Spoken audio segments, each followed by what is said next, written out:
আসসালামু আলাইকুম নৱাজান cook and ব্লগছলৈ পুনৰবাৰ স্বাগতম জনাইছোঁ। আশা কৰিছোঁ সকলো ভালে আছে। আলহামদুলিল্লাহ আমিও ভালে আছোঁ। ৰোজাৰ আগতে সকলোখিনি কাম ভাবিছিলোঁ শেষ কৰি থ'ম, মানে ঘৰ দুৱাৰ জাৰিবলৈ মুচিবলৈ এইবিলাক ৰোজা ৰাখি কৰিবলৈ বহুত টান লাগে আৰু ৰোজা ৰাখি মানে ঘৰ দুৱাৰবিলাক লেতেৰা দেখিলেও বহুত বেয়া লাগে। সেয়েহে ভাবিছিলোঁ আগতীয়াকৈ কৰি থ'ম। সেইকেইটা ৰুম আগতীয়াকৈ কৰি থৈছিলোঁ। এইটো ৰুমতহে মানে কাম কৰিবলৈ আহিব নোৱাৰোঁ।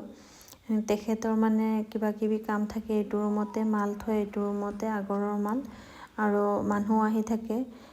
মাল নাথাকিলেও মানে মানুহ আহে, মানুহ আহিলেও আকৌ কাম কৰিব নোৱাৰি। সেয়েহে মানে আজি ৰাতিপুৱাই তেখেতে গাছ কাটিবলৈ গৈছিলে। ভাবিলোঁ এই চান্সতে মই এই ৰুমটো চাফা কৰি লওঁ। সেয়েহে মানে সোনকালে লাগিছোঁ। তেখেতে ভাত খাই গৈছে আৰু ডাঙৰ ল'ৰাটো স্কুলত ভাত খাই গৈছে। সৰুটোকো খুৱাই ল'লোঁ, মইহে মানে খোৱা নাই। ভাবিলোঁ আগতীয়াকৈ কামখিনি শেষ কৰি লওঁ, নহ'লে পিছত তেখেত আহিলে আকৌ বাহিৰা ৰুমত থাকিবই নোৱাৰিম। মানে মানুহ আহি থাকিব, আকৌ তেখেতে মাল থ'ব।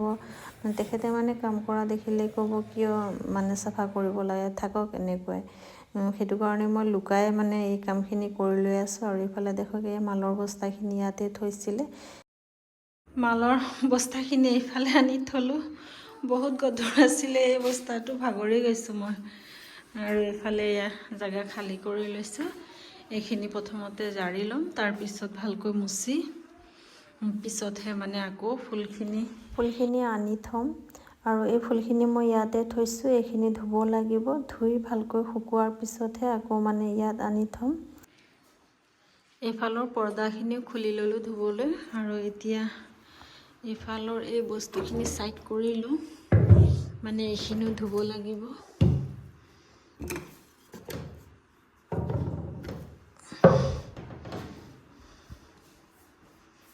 বাহিৰা ৰুমটোত খিৰিকী বহুত বেছি দিলে, সেইকাৰণে বেছি অসুবিধা হয়। মানে এই ৰুমটোত মানুহৰ অহা যোৱা বেছি আৰু মাল থয়, সেইটো কাৰণে মানে এইবিলাকত বহুত বালি থাকে। আৰু বেছি খিৰিকী হোৱাৰ কাৰণে মুচিবলৈও বহুত অসুবিধা যেন লাগে। গোটেইখিনি বস্তুৱে মুচিব লাগে। যেতিয়া মুচিবলৈ লওঁ, এখন বা দুখন খিৰিকী হ'লে মুচিবলৈ ইমান অসুবিধা নহ'লে হয়। এতিয়া মানে যেতিয়াই মুচিবলৈ লওঁ গোটেইখিনি মুচিব লাগে। আৰু এতিয়া আহিলোঁ ভাত বনাবলৈ, মানে ভাত বনোৱা দেৰিয়ে হ'ব। গাছ কাটি আহিয়ে মানে ভাত খুজিব, সেইকাৰণে ভাবিলোঁ আগতে ভাত বনাই লওঁ। আৰু গৰম পানী দি দিছোঁ ভাতত। ভাতখিনি হোৱাৰ পিছত মানে মই ভাবিলোঁ, মই টেবলেট খাইছিলোঁ আধা ঘণ্টা আগতে, মানে চুগাৰৰ টেবলেট। সেয়েহে এতিয়া তৰকাৰী বেলেগ নাছিলে, ভাবিলোঁ কণী এটাকে ভাজি ভাত এসাঁজ খাই লওঁ এতিয়া ৰাতিপুৱাৰ সাঁজটো। গোটেইখিনি পৰ্দাৰ কাপোৰ খুলি আনিলোঁ। ৱাশ্বিং মেচিনত পৰ্দাৰ কাপোৰ ধুলে কি হয় জানেনে, মানে এই পৰ্দাৰ ৰিংখিনি ওলাই আহে, আৰু ৰিংখিনি ওলাই আহিলে বেয়াও হৈ যায়, সেইকাৰণে বহুত বেয়া লাগে। সিদিনাখন মোবাইলত দেখিলোঁ মানে ৱাশ্বিং মেচিনত পৰ্দা এনেকুৱাকৈ ধুলে পৰ্দাখিনি ৰিং ওলাই নাহে। সেয়েহে মই এয়া যিকোনো লাখুটি বা ঘৰ মোচাৰ ষ্টেণ্ড এনেকুৱাকৈ থাকিলে লগাই ল'ব পাৰিব। মিচিঙৰ ইপাৰৰ পৰা সিপাৰলৈ যোৱা লাখুটি এডাল হ'লেও হ'ব।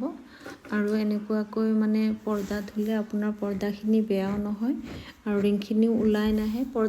ৰিংখিনি ওলাই গ'লে মানে পৰ্দাখিনি বেয়া হৈ যায়। আগতে মই মানে মিচিঙতে দি ধুইছিলোঁ আৰু বহুতৰে মানে পৰ্দাৰ ৰিং এনেকুৱাকৈ ওলাই গৈছে আৰু লগাবলৈ বহুত বেয়া লাগে তেতিয়া। এতিয়া মই মিচিঙত পানীও ভৰাই ল'লোঁ আৰু চাৰ্ফ দি দিছোঁ। আপোনালোকে এনেকুৱাকৈ মানে মিচিঙত পৰ্দা নুধুলে এবাৰ ধুই চাব, দেখিব বহুতেই মানে ভাল কাম কৰে। পৰ্দাখিনি অলপো বেয়া নহয়। যেতিয়া মানে পৰ্দাখিনি ধোৱা হৈ যাব, তেতিয়া আপোনালোকে মানে ষ্টেণ্ডডালৰ পৰা এৰুৱাই লৈ গোটেইখিনি মিচিঙৰ ভিতৰতে সোমাই দিব। আৰু তাৰপিছত হাতেৰে অলপ মোহাৰি দিলে বা অলপ খচি দিলে আপোনাৰ ধুনীয়াকৈ ওপৰৰখিনি চফা হৈ যাব। আপোনাৰ মানে বস্তুও বেয়া নহ'লে আৰু মিচিঙতে ধুই ল'ব পাৰিলে বহুতেই ভাল কাম এইটো। ময়ো আজি প্ৰথমতে কৰিছোঁ, আগতে এনেকুৱাকৈ ধোৱা নাছিলোঁ। মই ভিডিঅ' চাইহে মানে এনেকুৱাকৈ ধোৱা শিকিছোঁ। আৰু দেখক বহুদিনেই হৈছিলে পৰ্দাখিনি ধোৱা নাছিলোঁ। মানে হাতেৰে ধুব লাগিব বুলি অলপ ভয়ো লাগে গোটেইখিনি আনিবলৈ। তেখেতে মানে মিচিঙত ধুলে বেয়া পায়, ৰিং খুলি যাব বুলি। আৰু এই বুদ্ধিটো পাইহে মানে ময়ো আজি গোটেইখিনি খিৰিকীৰ কাপোৰ খুলি ল'লোঁ। আৰু দেখক কিমান লেতেৰা পানী ওলাই আছে, মানে ৰুমটোত বালি বেছি থাকে বুলি পৰ্দাটো বালিয়ে বেছি। আৰু এতিয়া আহিলোঁ কিবা তৰকাৰী ৰান্ধিলোঁ, সেয়েহে মানে উৰহি ওলাই লৈছোঁ। গোটেইখিনি নবনাওঁ, অলপ কাটি ল'ম। আৰু এয়া উৰহিখিনিও কাটি ল'লোঁ, লগতে মাছখিনি কাটি ৰখা আছিলে ফ্ৰিজত থৈ দিছিলোঁ, পানী দি লৈছোঁ। আৰু এতিয়া আফনান আৰু তাৰ ককায়েক গৈছিলে ওচৰৰে বজাৰখনলৈ। তেতিয়া তাক কৈ দিলোঁ মোৰ অনলাইনৰ বস্তু এটা আছে তাত লৈ আহিব।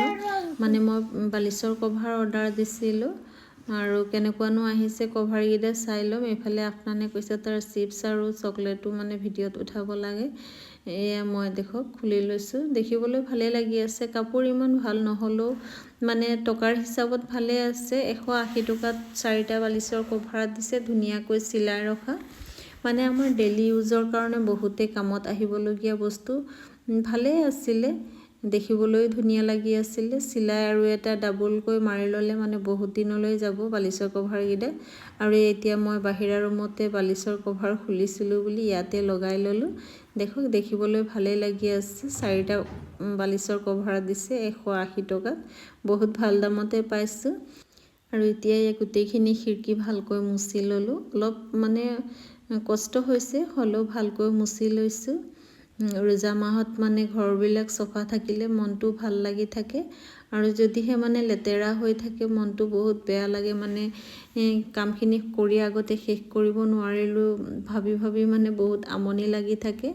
আৰু এয়া দেখক বহুত ধুনীয়া দেখি আছে। এতিয়া মোৰ বহুত ভাল লাগি আছে, মানে মোৰ ৰুমটো চাফা হৈ গৈছে সেইকাৰণে। আৰু এইফালে আগৰৰ মাল ৰাখিছিলে তেখেতে, এই ফ্ৰেমডালত মানে চিচা লগাব। এতিয়াও মালখিনি ভালকৈ কাম কৰা হোৱা নাই, কাম কৰাই পিছত চিচা লগাই মানে ইয়াত সজাবলৈ ৰাখিব। দেখিবলৈ বহুত ভালেই লাগে এনেকুৱা লগাই ৰাখিলে।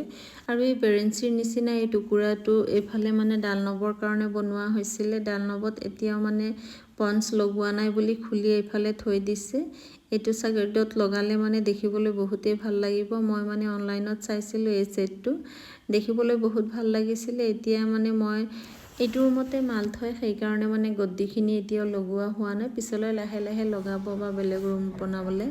আৰু এতিয়া ৰাতিৰ 8টা বাজিছে, আমি গৈ আছোঁ ডাঙৰ বাইতাহঁতৰ ঘৰলৈ। মানে তেখেতে ঘৰতে 12 তসবিৰ জিকিৰ কৰাই আছে আৰু আমাকো দাৱত দিছিলে। প্ৰথমতে ভাবিছিলোঁ নাযাওঁ, পিছত ভাবিলোঁ নাই, গোটেই দিন কাম কৰি ভাগৰো লাগিছে, গ'লে এসাঁজ খাই আহি আৰামছে ৰাতি টোপনি যাম।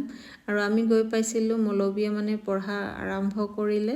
আৰু এতিয়া এয়া খোৱা বোৱা আৰম্ভ হৈছে, আমিও খাই আহি আৰামছে ৰাতি টোপনি গ'লোঁ। আজিৰ ভিডিঅ'টি ইয়াতে সামৰি আছোঁ। আল্লাহ হাফিজ।